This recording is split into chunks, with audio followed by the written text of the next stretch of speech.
TRS 10 సంవత్సరాల పాలనలో జరిగినటువంటి భూములు కబ్జాలు ఒక ఎత్తు అయితే కాంగ్రెస్ పార్టీ అధికారంలోకి వచ్చిన తర్వాత విచ్చలవిడిగా ఎవరికి నచ్చిన రీతిలో వాళ్ళు ప్రభుత్వ భూముల్ని, అసైన్మెంట్ భూముల్ని, పాఠశాలల భూముల్ని, భారతదేశంలో ఉన్న చట్టాలు ఏవి పటాన్చెరు శాసనసభ నియోజకవర్గంలో సంబంధం లేని రీతిలో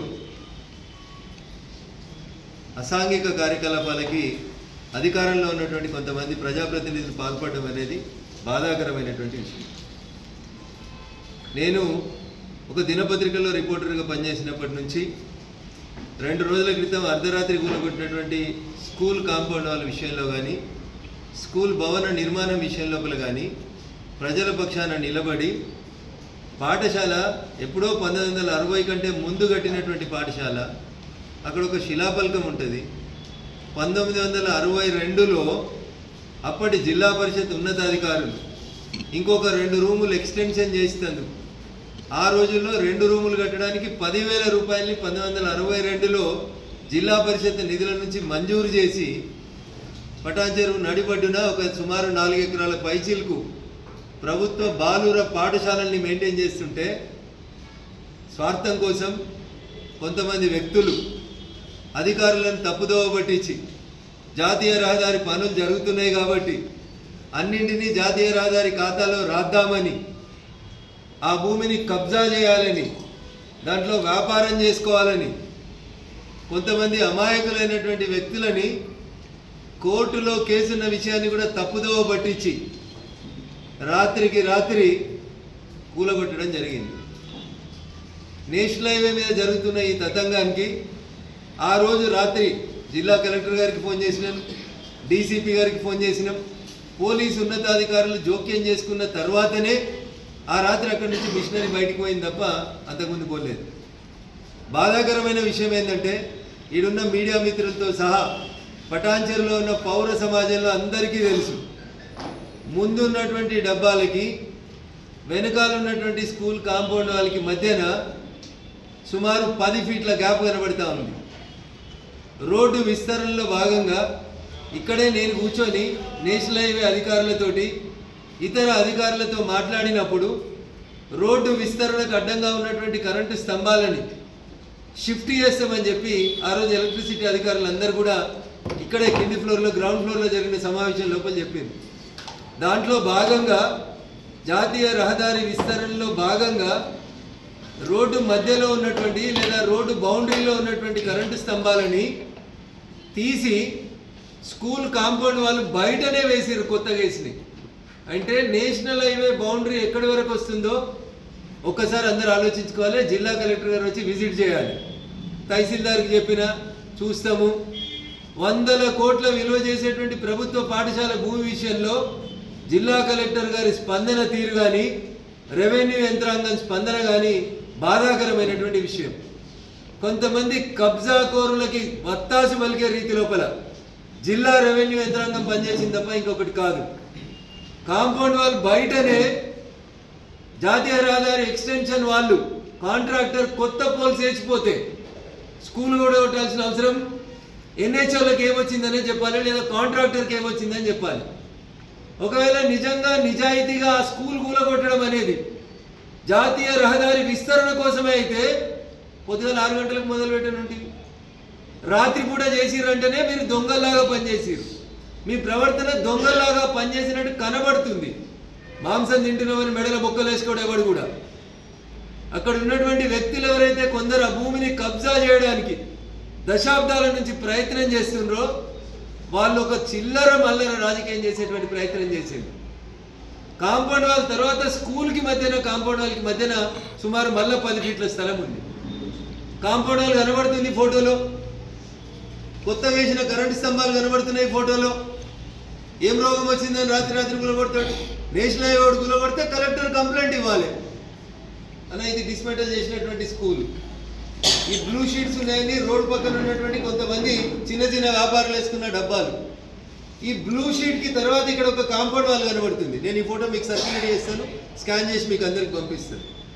ఈ డబ్బాల తర్వాత కాంపౌండ్ వాల్ ఉంది. కొత్తగా కరెంటు పోల్ వేసిరు ఇక్కడ. ఈ వేసిన కరెంటు పోల్లు కాంపౌండ్ వాళ్ళు ఆనుకొని కనబడుతున్నాయి. ఇప్పుడు మనం పోయి భౌతికంగా చూద్దాం. ఈ కాంపౌండ్ వాళ్ళ నుంచి కూలగొట్టిన స్కూల్కి మధ్యన 10 ఫీట్ల గ్యాప్ కనబడుతుంది. ఒకవేళ నిజంగా మీకు జాతీయ రహదారి విస్తరణలో అవసరం ఉంటే ముందు కాంపౌండ్ వాళ్ళు తీయాలి కదా. ఎవడన్నా కాంపౌండ్ వాళ్ళు తీయకుండా కాంపౌండ్ వాళ్ళ తర్వాత 10 ఫీట్ల తర్వాత ఉన్నటువంటి స్కూలుని కూలగొట్టడం వెనకాల ఉన్నటువంటి అంతర్యమైంది. మా తహసీల్దార్ గారిని పంపిస్తాం, మా వాళ్ళు పోయి చూస్తారు అని జిల్లా ఉన్నత రెవెన్యూ అధికారులు మాట్లాడుతున్నారంటేనే దీంట్లో ఎవరెవరు కొల్లీడు అయినారు అనేది ఒకసారి తెలియాలి. అయినా జిల్లా కలెక్టర్ గారి మీద సంపూర్ణమైన విశ్వాసంతో ఆ రోజు అక్కడికి వచ్చి కూలగొట్టిన బండ్లన్నింటినీ సీజ్ చేయించాలని, పర్మిషన్ తీసుకోకుండా కూలగొట్టేందుకు, ఒకవేళ నిజంగా ఈ బిల్డింగ్ పనికిరాదని ప్రభుత్వం భావిస్తే దీనికి ఒక ఇంజనీర్ తోటి సౌండ్నెస్ సర్టిఫికేట్ అని తీసుకుంటారు. ఈ బిల్డింగ్ అంటే 100 ఏళ్ళు అయింది, ఇగో దీంట్లో ఇక్కడ క్రాక్స్ వచ్చినాయి, దీన్ని ఇది వెయిట్ మొయ్యలేదు కాబట్టి దీన్ని డిస్మెంటల్ చేయండి అని ఒక సౌండ్నెస్ సర్టిఫికేట్ తీసుకోవాలి. ఏమీ లేకుండా జాతీయ రహదారి విస్తరణ పనులను అడ్డంగా పెట్టుకొని కొంతమంది భూ కబ్జాదారులు సెటిల్ చేసుకునేందుకు చేసిన ప్రయత్నం తప్ప ఇంకొకటి కాదు. కాబట్టి పటాన్ చెరువు పౌర సమాజం పక్షాన, పటాన్ చెరువు ప్రజల పక్షాన జిల్లా పరిషత్ హై స్కూల్కి సంబంధించినటువంటి స్థలాన్ని కాపాడాలని జిల్లా కలెక్టర్ గారికి సవినయంగా అప్పీల్ చేస్తూ ఉన్నాం. జరిగిన సంఘటన మీద సీసీటీవీ ఫుటేజీలు తెప్పించుకొని అక్కడ నిలబడ్డ వ్యక్తుల మీద, కూలగొట్టిన వ్యక్తుల మీద, వాడిన మిషనరీ మీద క్రిమినల్ కేసు రిజిస్టర్ చేసి ఇన్వెస్టిగేషన్ చేయించాలని కలెక్టర్ గారిని డిమాండ్ చేస్తూ ఉన్నాం. శనివారం ఆదివారం వచ్చింది, రాత్రి పూట వచ్చింది కాబట్టి మళ్ళీ రాత్రి పోయి డబ్బాలు వేద్దాం, మీడియా మిత్రులందరూ ఇళ్లలోకి పోయినాక 12 గంటల తర్వాత పని చేద్దాం అని ఎవరైనా పిచ్చి పిచ్చిగా ఆలోచనలు చేస్తే గూగుల్ మ్యాప్లు కనబడతాయి, సీసీటీవీలు కనబడతాయి. రాత్రి దొంగతనం చేస్తే కూడా దొంగల్ని పట్టుకొచ్చే శక్తి పోలీసు వాళ్ళకు ఉంటుంది. కాబట్టి ఈ విషయంలో ఎవరు కూడా తప్పు చేయొద్దని, తప్పుకు మద్దతు ఇవ్వద్దని ఈ సందర్భంగా నేను పనిచేస్తున్నటువంటి, సపోర్ట్ చేస్తున్నటువంటి కొంతమంది పోలీస్ అధికారులకి, కొంతమంది రెవెన్యూ సిబ్బందికి ఈ సందర్భంగా హెచ్చరిక జారీ చేస్తూ ఉన్నాం. ఒకవేళ ఇది నేషనల్ హైవే వల్లే కూలగొడితే నేషనల్ హైవే కాంట్రాక్టర్ మీద కూడా క్రిమినల్ కేసు నమోదు చేయాలి, మిషనరీ సీజ్ చేయాలి. భారత ప్రభుత్వాన్ని బదనాలు చేసి నేషనల్ హైవే వాళ్ళు చేసిరని చెప్పి మీరు చేసే కబ్జాలకి మమ్మల్ని కలిపే ప్రయత్నం చేస్తే మాత్రం చట్ట ప్రకారం చర్యలు తీసుకుంటాం, చట్ట ప్రకారం మిమ్మల్ని అందరినీ కూడా కోర్టుకు లాగుతామని చెప్తాం. ఈ స్థలం మాది అని చెప్పినటువంటి వ్యక్తులు నేషనల్ హైవే అధికారులు మా భూమిని కబ్జా చేసేందుకని ప్రయత్నం చేస్తూ ఉన్నారని చెప్పి చేస్తుంటే బాసిద్ గారికి డౌట్ వచ్చింది కాబట్టి 2009లో అప్పటి తహసీల్దార్ గారితో సర్వే చేయించడం జరిగింది. 2009లో తహసీల్దార్ గారు పంచనామా చేసి ఒక మ్యాప్ ఇచ్చారు, ఇది మాది భూమి, ఇలా మేము ఉంటున్నామని కొంతమంది క్లెయిమ్ చేస్తే ఇందులో గుడిసెలు ఉన్నటువంటి పోర్షన్ని ఇక్కడ మార్క్ చేశారు, చిన్న పోర్షన్. మిగతా అదంతా కూడా సర్వే నెంబర్ 428 పార్ట్, ఇది మొత్తం కూడా జిల్లా పరిషత్ ప్రభుత్వ బాలుర పాఠశాల స్థలం అని చెప్పి తహసీల్దార్ గారు 2009లో పంచనామా చేసింది. కొంతమంది కబ్జాలు ఉన్నామని అడుగుతున్నారు కదా అని డీటెయిల్ రిపోర్ట్ రాయమంటే మ్యాప్ గీసి మ్యాప్లో ఎంత స్థలం కబ్జాలో గుడిసెలు ఉన్నాయనేటువంటి విషయాన్ని కూడా ఇంత స్పష్టంగా నిర్ధారణ చేసి ప్రకటించడం జరిగింది. మీకు కావాలంటే 1962లో 10,000 రూపాయలు ఇచ్చి జిల్లా పరిషత్ అధికారులు 2 రూములు ఎక్స్ట్రా కట్టుకున్నటువంటి ప్రొసీడింగ్ను కూడా మా మీడియా మిత్రులకి చూపించడానికి మేము సిద్ధంగా ఉన్నాం. ఇది 1962లో జిల్లా పరిషత్ ప్రభుత్వ బాలుర పాఠశాల పటాన్ చెరువుకి 2 అదనపు తరగతి గదులు కట్టుకోవడం కోసమని ఆ రోజుల్లో 62లో ఉన్న 2 రూములు కట్టేందుకు ప్రభుత్వం ఇచ్చినటువంటి డబ్బుల విలువ 10,000 రూపాయలు. ఇది కావాలంటే నేను ఇది సెట్ చేపిస్తాను, లేదా ఈ 3-4 పేజీలు మీరు తీసుకుంటా అంటే ఇవి నేను మీకు ప్రొవైడ్ చేయడానికి సిద్ధంగా ఉన్నాను. డాక్యుమెంట్స్ అన్నీ ఉన్న తర్వాతనే మాట్లాడుతున్నాం. ఇది 2008లో ఒకసారి జరిగింది, గవర్నమెంట్ ఆదేశాల మేరకు మళ్ళీ ఒకసారి చేశారు. హెడ్డింగ్ ఏం పెట్టింది ఇక్కడ ఈ పంచనామా రాసినటువంటి అధికారులు, జిల్లా పరిషత్ బాయ్స్ హై స్కూల్ పటాన్ చెరువు district Medak existing plan area August 2009 or 8 సరిగా కనబడతలేదు జిరాక్స్.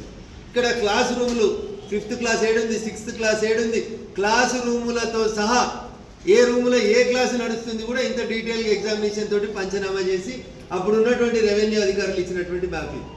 ఇప్పుడు వీటన్నింటినీ కూలగొట్టిరు. ఒకవేళ నిజంగా బిల్డింగ్ పనికిరాదు అని ఎవరైనా ఇంజనీర్ చెప్తే సౌండ్నెస్ సర్టిఫికేట్ తీసుకొని పగలు కూలగొట్టుండ్రు.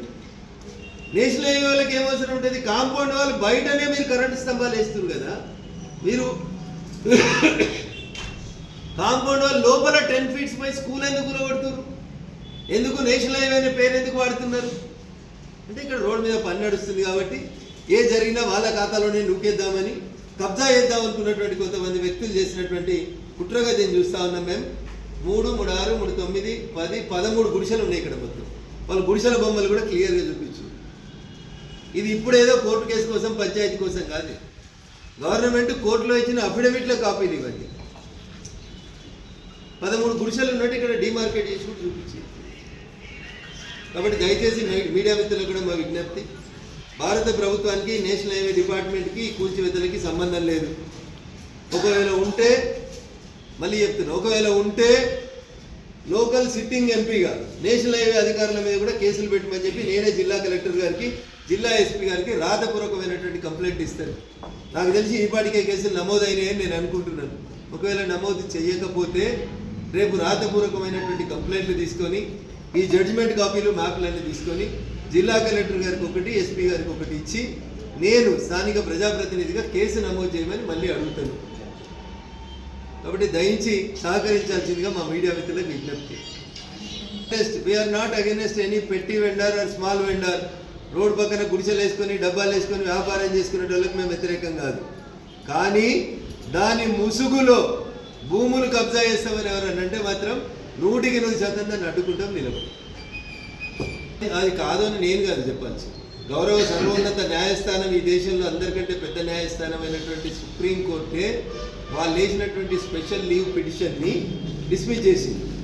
దాంట్లో పిటిషనర్ ఎవరు, కోర్టు ఏం రాసిందో చదవమంటే కూడా ఒక్క నిమిషం మీరు అవకాశం ఇస్తే నేను ఆ జడ్జ్మెంట్ కాపీ ఓపెన్ చేసి ఇప్పుడే చెప్పేస్తాను. మన Supreme Court of India special leave appeal 9901/2003, ఇది స్పెషల్ లీవ్ పిటిషన్ ఎస్ఎల్పి అంటారు సుప్రీంకోర్టులో. 9901/2013, 7382/2013 కేసు వేసింది. State of Andhra Pradesh versus Mohammed Nizam Ali respondent అనే వాళ్ళ మధ్యలో కేసు నడిచింది. 30 ఆగస్టు 2013 నాడు సుప్రీంకోర్టు ఫైనల్ హియరింగ్ విన్నది.